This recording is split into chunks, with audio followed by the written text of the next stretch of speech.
बिस्मिल्लाहिर्रहमानिर्रहीम। अस्सलामु अलैकुम वरहमतुल्लाहि वबरकातुहू। हम अक्सर रो कर अल्लाह से ये फरियाद करते हैं कि मैं अकेली हूँ, मेरे रब तू मेरी क्यों नहीं सुनता और कितना इंतज़ार करूँ, आखिर तेरी मदद कब आएगी, तू इतना दूर क्यों है।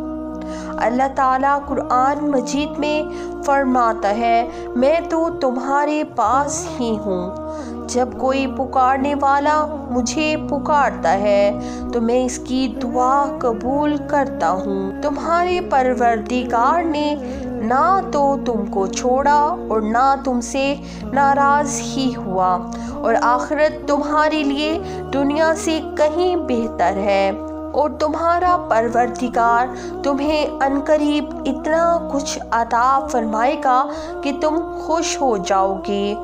देखो, अल्लाह की मदद अनकरीब आया चाहती है। फिर मेरा अल्लाह कहता है, जब मेरे सिवा कोई नहीं, फिर तुम मुझे छोड़कर कहाँ भागे जा रहे हो। इंसानों से गिला करता है, जानवरों को कोई धोखा नहीं, इन्हें पता है कि अल्लाह है और वही सब कुछ देता है।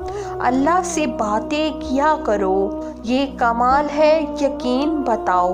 आपको दुनिया में बड़े आदमी से बात करने का मौका नहीं मिलता, टाइम पहले लेना पड़ता है। अव्वल तो टाइम ही नहीं मिलता, मिल भी जाए तो किसी सेक्रेटरी के तरह टाइम से मिलता है। इतना मुश्किल है दुनिया में, मगर मैं बताती हूँ, जिसने कायनात बनाई है से बात करना कितना आसान है। मेरे और रब के बीच कोई सेक्रेटरी नहीं।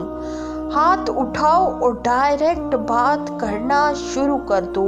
जितनी देर करनी है करो ना बात, और वो खुद फरमाता है, मांगो मैं तुम्हें अता करूँगा।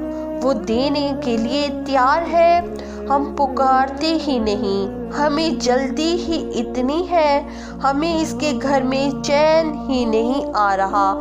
2 रकत नफल पढ़ ली, कभी तस्बीह पढ़ ली, सब चले गए कोने में, अल्लाह से बातें शुरू कर दी। सोचो ना अपनी माँ से, जब आप तड़प कर बात करते हो तो माँ सीने से लगा लेती है। जब अल्लाह से अर्ज़ करोगे कि परेशान हूँ, ऐ मेरे मौला फंस गया हूँ, अल्लाह बहुत गुनाह हो गए हैं, नहीं छूट रहे गुनाह मालिक, किसी तरीके से बचा ले, ऐ अल्लाह हराम रोज़ी से बचा ले। बोलो ना जो दिल में है, अल्लाह से बातें किया करो। कौन रोक रहा है तुम्हें जिस जुबान में बात करने से? वो तो दिलों के हाल जानता है, वो तुम्हारी कैफियत को देख रहा है।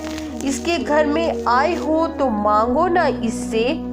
और अगर तुम्हारा मेहमान तुम्हारे ड्राइंग रूम में बैठ जाए और रोना शुरू कर दे कि परेशान हूँ, तो क्या धक्के देकर निकालोगे? नहीं ना, तुम बोलोगे घर के अंदर आ गया है, मेहमान है, कुछ तो करना पड़ेगा। अल्लाह करीम के घर आ गए जब तुम, और इधर आंसू बहाना शुरू कर दिए, तो क्या खाली लौटाएगा? तुम्हें अंदाज़ा ही नहीं। इसके घर में आकर दिल से मांगने पर वो क्या क्या अता फरमाएगा।